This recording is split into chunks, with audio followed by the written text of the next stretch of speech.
नमस्कार, स्वागत है आपका एबीपी गंगा में। मैं अवधेश। प्रधानमंत्री नरेंद्र मोदी आज वाराणसी दौरे पर पहुंचे। पीएम मोदी आज वाराणसी दौरे पर हैं और आज सुबह वो वाराणसी पहुंचे, जहां पर उन्होंने काशी को 1583 करोड़ रुपए की सौगात दी। इसके बाद प्रधानमंत्री ने बीएचयू के सर सुंदर लाल अस्पताल में डॉक्टर्स के साथ संवाद किया और उनसे लोगों के इलाज करने का तरीका जाना। फिर वो रुद्राक्ष कन्वेंशन सेंटर पहुंचे, जहां पर उन्होंने सबसे पहले रुद्राक्ष का पौधा लगाया। फिर पीएम मोदी ने कन्वेंशन सेंटर का उद्घाटन किया और इसके बाद पीएम ने संबोधित किया और अपने संबोधन में कई महत्वपूर्ण बातें उन्होंने कही।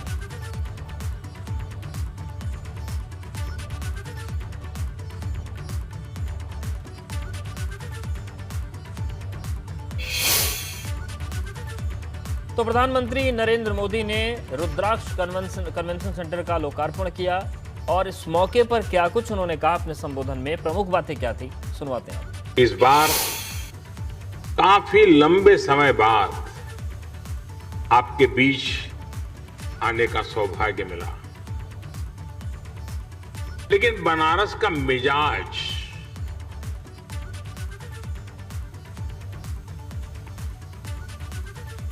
मिजाज ऐसा है कि अरसा भले ही लंबा हो जाए, लेकिन ये शहर जब मिलता है तो भरपूर रस एक साथ ही भर करके दे देता है। भले दिन ज्यादा हो गए हो, लेकिन जब काशी ने बुलाया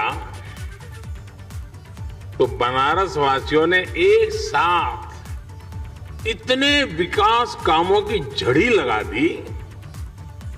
एक तरह से आज महादेव के आशीर्वाद से काशीवासियों ने विकास की गंगा बहा दी है। ये international cooperation and convention centre Rudraksh आज इसी रचनात्मकता का, इसी गतिशीलता का परिणाम है। मैं आप सभी को, काशी के हर एक जन को इस उपलब्धि के लिए हार्दिक बधाई देता हूं। मैं भारत के परम मित्र जापान के लोगों को, प्राइम मिनिस्टर श्री सुगा योशिहिदे को और एम्बेसडर श्री सुजुकी सातोशी जी को बहुत बहुत धन्यवाद देता हूं। और प्रधानमंत्री मोदी जब वाराणसी पहुंचे तो बाबतपुर एयरपोर्ट पर पहले से मौजूद सीएम योगी और राज्यपाल आनंदीबेन पटेल ने उनका स्वागत किया। तो कैसे क्या कार्यक्रम वो हम आपको दिखा रहे हैं। इसके बाद बीएचयू के हेलीपैड पर प्रधानमंत्री पहुंचे और वहां पर भी पीएम मोदी का स्वागत सीएम योगी और राज्यपाल आनंदीबेन पटेल ने किया। इसके बाद पीएम मोदी बीएचयू के आईआईटी सभा स्थल पहुंचे और यहां पर उन्होंने वाराणसी को 1583 करोड़ की परियोजनाओं की सौगात दी। पीएम मोदी ने यहां पर सभा को भी संबोधित किया। तो ये 6 तस्वीरें हम आपको दिखा रहे हैं। पहली तस्वीर, काशी पहुंचे प्रधानमंत्री, उसके बाद एयरपोर्ट पर राज्यपाल और मुख्यमंत्री ने स्वागत किया जो प्रोटोकॉल निर्धारित है। उसके बाद आईआईटी बीएचयू के हेलीपैड पर पहुंचे, वहां पर भी एक बार फिर स्वागत हुआ। बीएचयू में प्रधानमंत्री पहुंचे और वहां के कार्यक्रम स्थल से उन्होंने 1583 करोड़ की योजनाओं का लोकार्पण किया, सौगात दी। प्रधानमंत्री ने काशी वासियों को आज बहुत बड़ी सौगात दी। उन्होंने कहा कि बाबा की नगरी काशी वासियों के लिए जल्द ही पूरे शहर में एलईडी स्क्रीन लगाई जाएंगी, जिससे सभी लोग बाबा विश्वनाथ की लाइव आरती देख पाएंगे। साथियों, बेहतर सुविधाएं, बेहतर कनेक्टिविटी, सुंदर होती गलियां और घाट, ये चिर पुरातन काशी के उस काशी की नूतन अभिव्यक्ति है।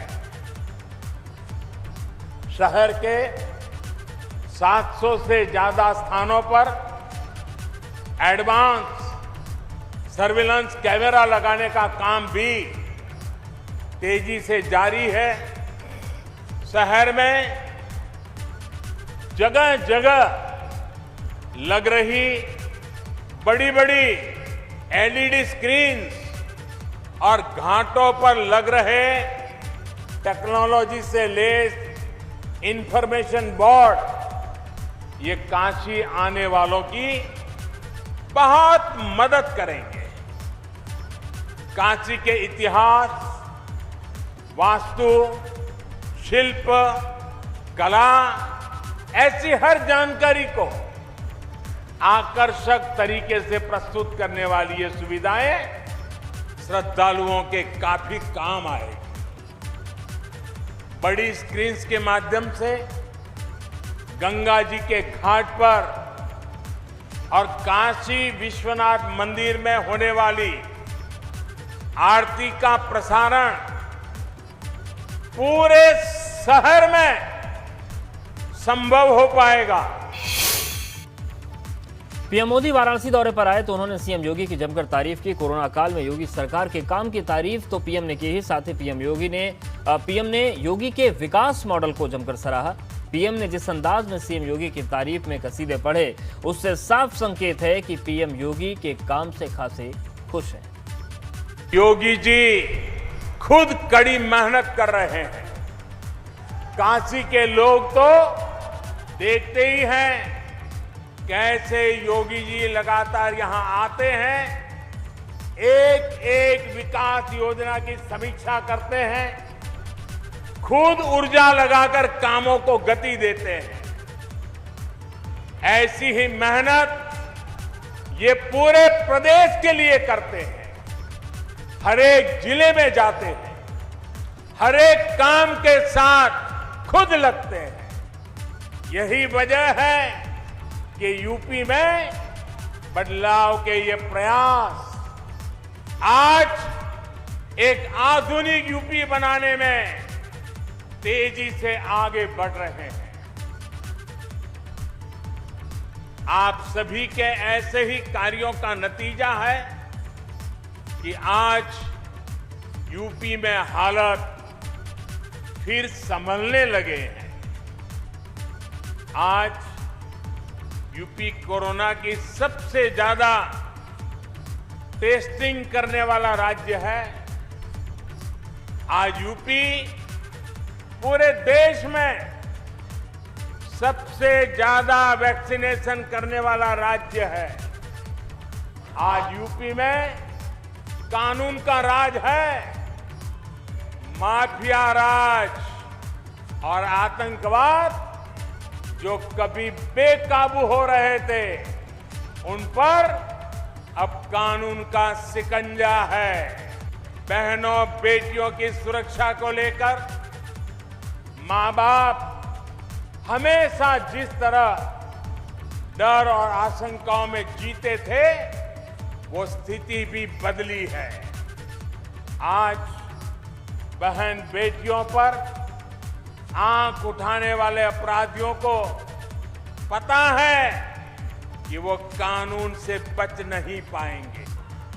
एक और बड़ी बात, यूपी में सरकार आज भ्रष्टाचार और भाई भतीजावाद से नहीं, विकासवाद से चल रही है।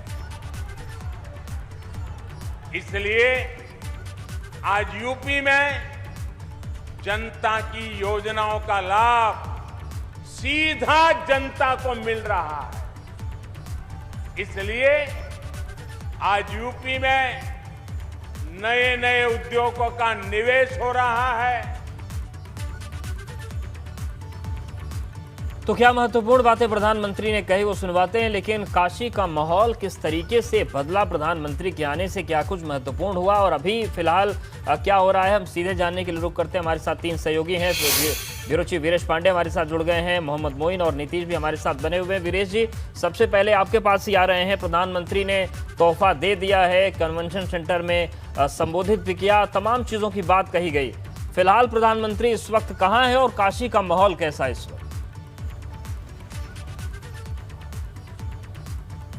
देखिए, प्रधानमंत्री ने 1500 करोड़ से ज्यादा की सौगात पूर्वांचल और काशी के आसपास के विकास के लिए दिया है। और साथ ही सबसे महत्वपूर्ण आज इस दौरे की बात अगर हम कहें तो प्रधानमंत्री की जिस तरीके से उन्होंने मुख्यमंत्री योगी आदित्यनाथ की सराहना की, कोरोना काल में उनकी भूमिका की सराहना की, आधुनिक उत्तर प्रदेश के निर्माता के तौर पर उन्होंने उनको उल्लेखित किया, उनका हस्ताक्षर किया और जिस तरीके से अपनी बातों को रखा, ये यूपी की सियासत के लिहाज से और भारतीय जनता पार्टी की सियासत के लिहाज से बहुत महत्वपूर्ण वक्तव्य माना जाएगा। हाल के 2.5 महीने के अंदर जो कंफ्यूजन, जो विरोधाभास, जो एक तरीके से अटकलें चल रही थी, उसका पटाक्षेप प्रधानमंत्री नरेंद्र मोदी ने किया है और साथ ही साथ उनके इस वक्तव्य से यह साफ जाहिर हो गया है कि भारतीय जनता पार्टी के सबसे बड़े स्टार प्रचारक रहे मुख्यमंत्री योगी आदित्यनाथ भारतीय जनता पार्टी के कद्दावर नेता और शीर्षस्थ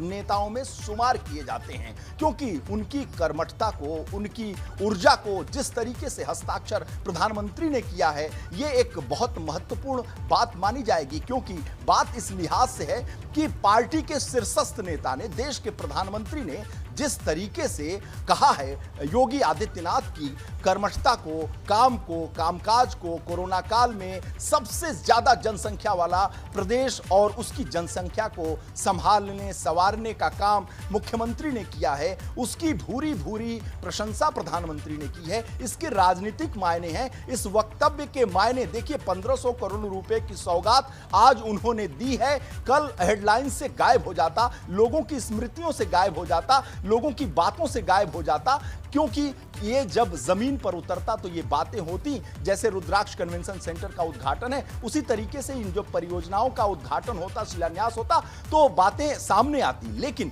इसके जो राजनीतिक मायने हैं, योगी आदित्यनाथ के बारे में प्रधानमंत्री का जो वक्तव्य है, वो बहुत दिनों तक यूपी की सियासत में, भारत की सियासत में और अंतर्राष्ट्रीय जगत में इसकी गूंज सुनाई देगी। क्योंकि इसकी गूंज इसलिए सुनाई देगी कि हाल के दिनों में इस पूरे मामले को लेकर तमाम तरह की बातें थी, उसका पटाक्षेप हो गया है। अपनी जन्मभूमि गुजरात से जिस बात की शुरुआत प्रधानमंत्री ने ही की थी, उसका अंत खुद अपनी कर्मभूमि काशी में आकर उन्होंने कर दिया है। इसलिए 2022 के चुनाव में भारतीय जनता पार्टी जिस तरीके से चुनाव में जाएगी, अब कोई कंफ्यूजन सामने नहीं है। बिल्कुल, कंफ्यूजन सियासी भी खत्म हो गया है और जो योजनाएं मिली, जो लाभ मिला, वो अलग है। नीतीश भी हमारे साथ बने हुए। नीतीश, इस वक्त आप कहां पर हैं? प्रधानमंत्री का काफिला किधर निकला है और किस तरीके से बनारस के लोग खुश हैं?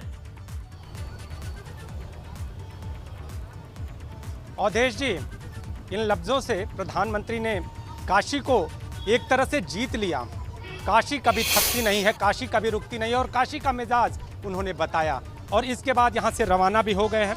अभी संपूर्णानंद मैदान फिर से एक बार प्रधानमंत्री पहुँचेंगे और जो लोग इस कार्यक्रम में मौजूद थे, वो लोग कैसे उत्साहित हैं, ये एक काशीवासी हमारे साथ मौजूद हैं। अंदर क्या हुआ और क्या क्या बातें आपने सुनी, क्या क्या बातें हुई?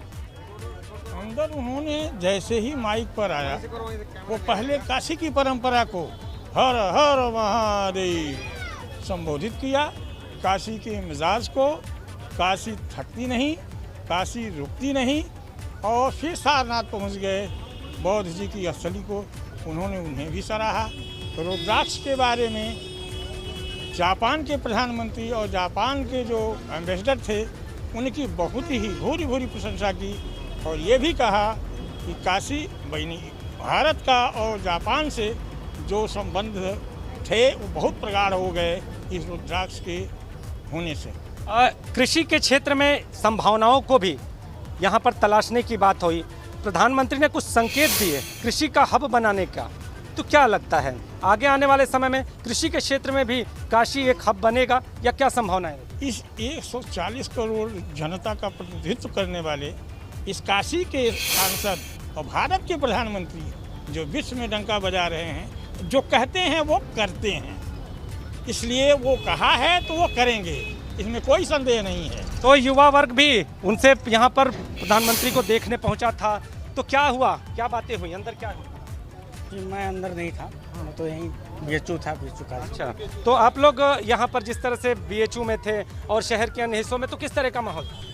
चारों तरफ उत्साह का माहौल है। आपके माध्यम से सबसे मैं पहले प्रधानमंत्री जी को बधाई देता हूँ, जो ये जापान के सहयोग से कन्वेंशन सेंटर बनाया है वाराणसी में। तो उत्साहित है काशी अवधेश और एक व्यक्ति और हैं। आप अंदर गए थे? जी, मैं क्या अंदर क्या बातें हुई? प्रधानमंत्री ने रुद्राक्ष का पौधा ज़्यादातर रुद्राक्ष का पर्पज बताया, क्यों बनाया गया। यहाँ सभ्यता, संस्कृति, कला, संगीत, साहित्य के लिए एक मंच देना है ताकि यहाँ से सामाजिक समागम के कार्य हो सकें, इसका उपभोग हो सके। और जापान की मैत्री की उन्होंने भूल प्रशंसा की। लंबे समय से ऐसे रुद्राक्ष की एक कल्पना की जाती थी। कल्पना की जाती थी। नामकरण भी इन्हीं के द्वारा किया गया। तो अपने पुराने साथी जो then PM Japan Shinzo Abe साहब की उन्होंने वर्तमान की देखी है, उनकी भूरी प्रशंसा की कि उन्हीं के मार्फत इसका ये रुद्राक्ष के रूप में जो अवधारणा हुई, यहाँ के काशी के मिजाज के लिए, काशी की सभ्यता के लिए, काशी की संस्कृति मिजाज और सभ्यता को प्रधानमंत्री ने बताया अवधेश। और अब हम आपको रुद्राक्ष की तस्वीर भी दिखा दें। प्रधानमंत्री अब यहाँ से निकल चुके हैं और रुद्राक्ष की एक बार और तस्वीर हम आपको दिखाना चाहेंगे। आप देखिए, यहाँ पर बाहर भीड़ लगी हुई है। जो लोग यहाँ पर पहुँचते थे वो अब प्रधानमंत्री के जाने के बाद रुद्राक्ष की तस्वीर को निहारते हुए नजर आ रहे हैं। आप देखिए, कई लोग अपनी सेल्फी ले रहे हैं। देखिए, यहाँ पर ये सेल्फी पॉइंट बना हुआ है, ये रुद्राक्ष का सेल्फी पॉइंट बना हुआ है। लोग यहाँ पर अपने मोबाइल से तस्वीरें निकाल रहे हैं। आप देखिए, ये लोग यहाँ पहुँचे हुए हैं। और अब हम आपको रुद्राक्ष के भीतर की तस्वीर दिखा रहे हैं। प्रधानमंत्री के जाने के बाद आप देखिए, यहाँ पर जो स्टाफ है वो बाहर की ओर खड़े हैं और रुद्राक्ष का तोहफा प्रधानमंत्री ने काशी को दे दिया है। अब आने वाले दिनों में बनारस की कला और संस्कृति से जुड़े हुए लोगों को, साहित्य से जुड़े हुए लोगों को किसी मंच की तलाश नहीं करनी पड़ेगी, बल्कि उन्हें काशी में ही वो मंच मिलेगा जिसकी तलाश उन्हें शायद कहीं बाहर हुआ करती थी। तो काशी उत्साहित है, काशी गदगद है और काशी गदगद है। और इस वक्त का नया और ताज़ा अपडेट ये है कि प्रधानमंत्री एयरपोर्ट के लिए रवाना हो गए हैं। रुद्राक्ष कन्वेंशन सेंटर से पीएम मोदी निकले, थोड़ी देर पहले कार्यक्रम का समापन हुआ और अब प्रधानमंत्री एयरपोर्ट के लिए रवाना हो गए हैं। नीतीश, क्या अपडेट है? अवधेश जी, प्रधानमंत्री अब जब यहाँ से रुद्राक्ष के आगे निकले, रुद्राक्ष के बाद संपूर्णानंद के हेलीपैड पहुँचे और वहाँ से अब एयरपोर्ट के लिए रवाना हो गए हैं। थोड़ी देर में प्रधानमंत्री एयरपोर्ट पहुँच जाएंगे और वहाँ से फिर अब यहाँ से काशी से रवाना हो जाएंगे। तो प्रधानमंत्री का ये दौरा अब यहीं से समाप्त होता है। मोहम्मद मोइन हमारे साथ बने। मोइन, जिस तरीके से प्रधानमंत्री एयरपोर्ट रवाना हो चुके हैं, दौरा समापन हो गया है, लेकिन लोगों की क्या प्रतिक्रियाएं हैं, किस तरीके की खुशी है? क्योंकि प्रधानमंत्री ने भी कहा कि लंबे वक्त के बाद आना हुआ, लेकिन आनंद और प्यार भर भर के दिया। बनारस ने रस भर दिया पूरी तरीके से। जी बिल्कुल, अगर प्रधानमंत्री नरेंद्र मोदी के वाराणसी दौरे की बात करें तो इसे मेगा शो कहना गलत नहीं होगा, क्योंकि उन्होंने एक तीर से कई निशाने साधे। काशी पर तोहफों की बरसात कर दे, उन्होंने तमाम सौगातें काशी वासियों को दे, तो दूसरी तरफ कोरोना की तीसरी लहर को लेकर वो फिक्रमंद नजर आए।